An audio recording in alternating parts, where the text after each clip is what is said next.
there everyone, Mobile360 here, back again for another video. Now when it comes to open world games, I think we can all agree about one thing, which is the fact that they've kind of become oversaturated over the years. And as the years have come by, the flaws about them have become so glaringly obvious that they've become a bit hard to ignore. So in today's video, I'm going to be talking about something a bit different and talking about why I personally find open world games a bit boring. So let's get into the video, folks. So to start off with originality and repetitive gameplay mechanics, I think it's pretty clear to say that in the year of 2022, it's kind of hard to be original, because if you have one idea, there's bound to be someone out there which has come out with that before, right? If it be arts, making a YouTube video, or even playing a video game. But at the same time, that shouldn't hinder someone from trying to be original in some capacity or trying to build upon something that has already been founded. The problem with games nowadays is the fact that no matter which game you play, especially the AAA ones, a lot of the time they seem to just kind of take certain elements from each other, but instead of building upon them, they just like make a cheap, how do I say it, hand-me-down version of the previous title. Like, look at Halo Infinite to Far Cry 3, for example, and I know, it's a big stretch to compare these two games, but just hear me out. An open world game to where you basically play a one-man army and gain upgrades and certain skills to progress throughout the game.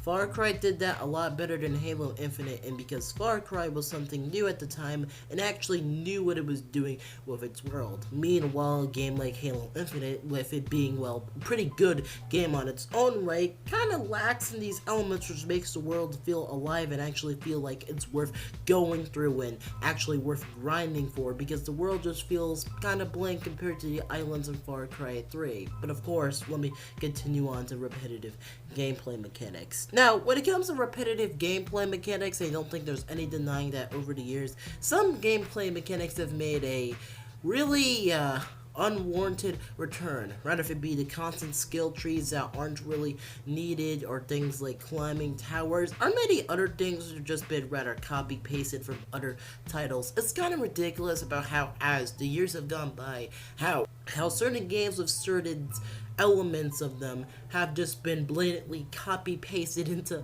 other games, and it's been so bad to the point to where it's its own trope. But now, how about we move on to the scale of these games? So, I feel like when it comes to open world games, there needs to be some sense of scale. Like, you can't have a world that's too small, but you can't have a world that's too big. And if it wasn't obvious, I feel like the problem with a lot of open world games is that they don't have a sense of balance with their open world. They're always trying to make these games so big to the point to where it almost feels like a dick measuring contest. Like, oh wow guys, look how big our game is.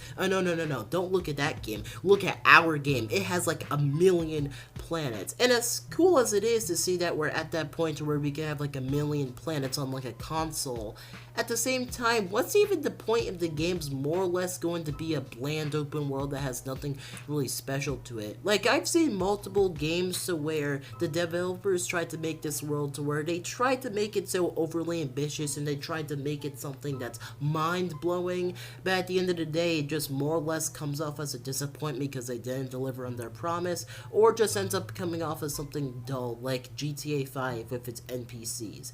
And the main reason why I'm mentioning GTA 5 isn't because it's a bad game, not by any extent, but pretty much that's because how most games work when it comes to their quote-unquote open world that's so alive and enthralling and all that showbiz. But how about we move on to the conclusion?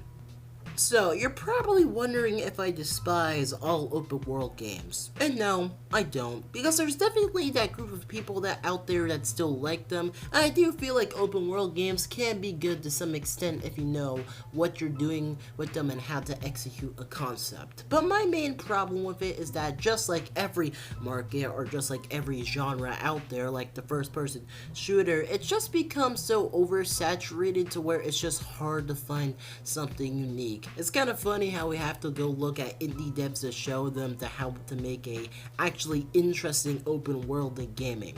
But that's all I really have to say, folks. I hope you all enjoyed this video and enjoy the outro. See you in another video coming soon, and yeah, later.